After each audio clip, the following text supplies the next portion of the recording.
5 o'clock hour here on the Burns and Gambo Show. We are talking MLB trade deadline because we are now 21 hours away from the deadline.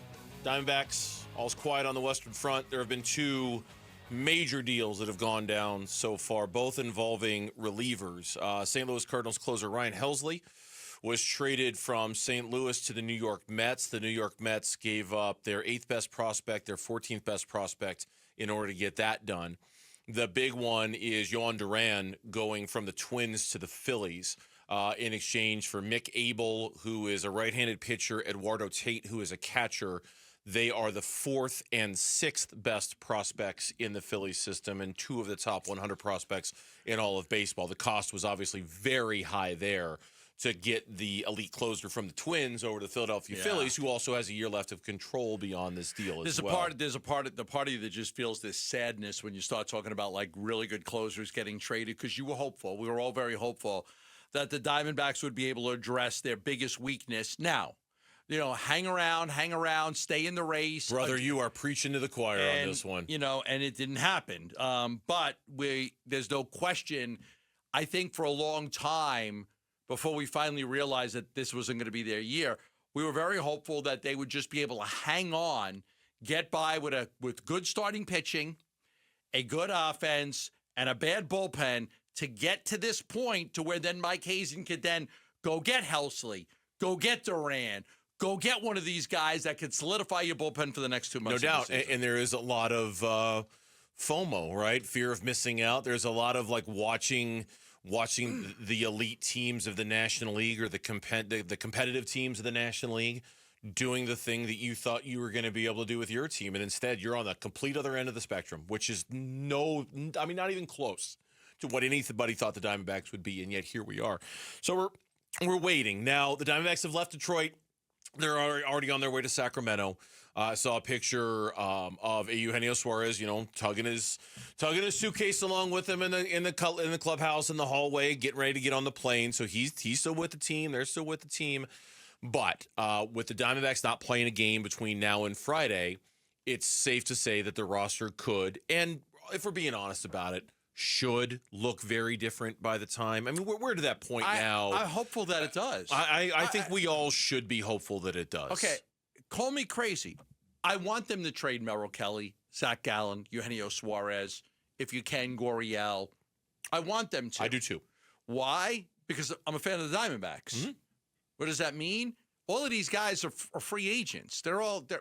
I would rather see the Diamondbacks try to load up on, if they could get 12 prospects overall from all these trades and 2 or 3 of them hit, that's great. If you could hit at a 20% rate, that would be great. I would like to see them get an infusion of young talent into their farm system, guys that may come up in a year or 2 years or whatever it is, and just try. You got to try.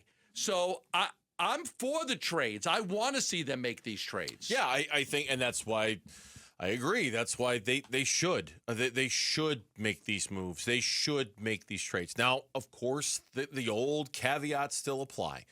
If they don't find a deal that they like and they're truly convinced that holding on to Eugenio Suarez and the comp pick that comes because they do, if there's more value in that than what they're being offered, okay, fine, keep them.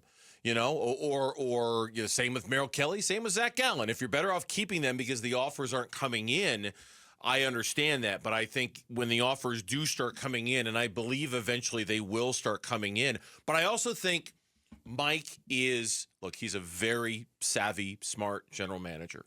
He's going to drive a very hard bargain with these chips. He's going to be very demanding of what he wants. Now, maybe some teams have already said price is too high. We're speculating here, but the Yankees went out. They traded for a third baseman a few days ago. The Reds, in the last 24 hours, they went out and they traded for a third baseman. And so maybe, and I don't know this for sure, but maybe both of those teams looked at what the Diamondbacks were asking for and said, yeah, too rich, man. Too rich for my blood. We're not going to give you all of that for a guy that we're going to have for 2 months who's one of the streakiest hitters in Major League Baseball. But I think if he sticks to his guns, eventually there's a market large enough for Suarez that he should be able to get a big Boffo deal in return, you would think. Yeah, and like anything, if the offer, for some reason, if the offer is not good enough, you keep him, you extend a qualifying offer, And if he signs somewhere else, I think it's $50 million and he gets more than that, then you get a pick at the end of the first round. So that stuff matters too. The offers have to be better for these guys than what the qualifying offer would be. Do the Diamondbacks value Eugenio Suarez? Of course they do. They love the guy. Everybody in the organization loves the guy. Do you want to pay him $20 million a year for the next 3 years? I mean, I probably don't. I like him too. Do I want to commit $20 million a year, Christian Walker type money for a guy at 35, 36, 37? My answer is no. Look, they correctly predicted the decline for Christian Walker. Okay? And it was smart. And sometimes you got to know when to walk away. Yes. Me and you have been in this long enough to know that there's a lot of times teams make a decision. An emotional decision. An emotional decision. A decision of the heart, not of the head. Yes. 100%. Yeah. Can't do that if you're Mike Hazen. Can't do that. So, if you want to bring Merrill Kelly back, fine. Give him a 2-year deal he's still good. But you've got to expect a decline for guys when they start to get mid-30s. You have to. Yeah, you do. And you have to act accordingly on that one. Now, if they do make all these deals, and again, we say all these deals, we're talking about the big three, as I referenced a segment ago. I mean, we could be limiting the conversation here. We could be talking about Jake McCarthy. We could be talking about Alek Thomas. We could be talking about Lourdes Gurriel Jr. potentially. Now, those are different kind of deals.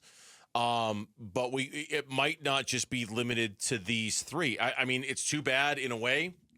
It's too bad Shelby Miller's not healthy.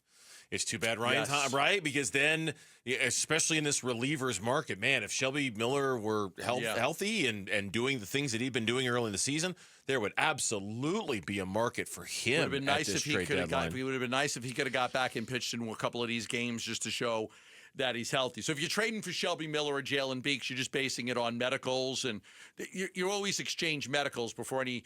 Guys don't go through the medical, but you exchange medicals for teams to look at it. So everything's always pending a medical. But that doesn't mean a guy's going in for an exam. It just means here's the medicals we have on him. Take a look. Okay. This is less about Suarez than it is about Zach Gallen and Merrill Kelly. If we really are entering the final hours of them being a member of the Diamondbacks organization, and I don't mean any disrespect to Suarez, he's been a good Diamondback. But we will spend a moment or two when it does happen talking about how great it was to have Merrill Kelly and Zach Gallen anchoring your rotation for the better part of a half decade, because it's been a lot of fun knowing that was your one and your two for a long time, and the things that they were able to achieve with those guys being their one and their two for a long time. I know there were some rough years too, and 2020 was rough and 2021 was rough, but the way they came out of it and the way those two were the center of the pitching rotation universe for the Diamondbacks, I'm going to miss that, right? I'm going to miss both of those guys if that's the case, because it was such a fun time in Diamondbacks history to watch those two be the middle of it. Yeah, and the biggest what if is, man, part of it's because Gallen didn't pitch well this year, but the excitement that we had that you got Gallen and Kelly, and now you just got Corbin Burns. Sure. You got the best rotation, one of the best rotations in baseball. Yeah. There's still part of me that can't believe it's failed. I mean, I'm still having a hard time coming to grips with the fact that it failed. So a guy that never gets injured comes here and gets injured. Yeah. Monty Ossenford dealt with that with the Cardinals last year. He signed a bunch of guys that are always healthy. And they got injured. And they all got hurt. They all got hurt. And then both of your premier closers both got hurt. That they all need Tommy John surgery. That they're all not only out for this year, they're all out for probably most of next year too. It's just I can't believe how, because I can remember, probably like a lot of Diamondback fans, exactly where I was when I found out they had signed Corbin Burns, when it was discovered and you thought to yourself, oh my God, they've got the best rotation in baseball. They're going to be who's going to stop that team? And here we are. And they stopped themselves. Injuries, poor play, poor defense. I mean, we know all the reasons. I'm certainly not looking forward to 2 months of baseball and a pitching rotation of, no offense, Fott fine, Ryan Nelson fine, Anthony DeSclafani. That's not Bryce Jarvis. Nothing personal, but that's going to make for if we're just being honest, a real tough watch for the last 2 months of the season, if that's what it's going to come down to. My understanding is the leading candidates to replace Gallen and Kelly if they get traded would be DeSclafani and Bryce Jarvis right now. Thanks for watching Burns and Gambo. Click to see more from the guys and hit the button in the middle to subscribe so you never miss a video from Arizona sports.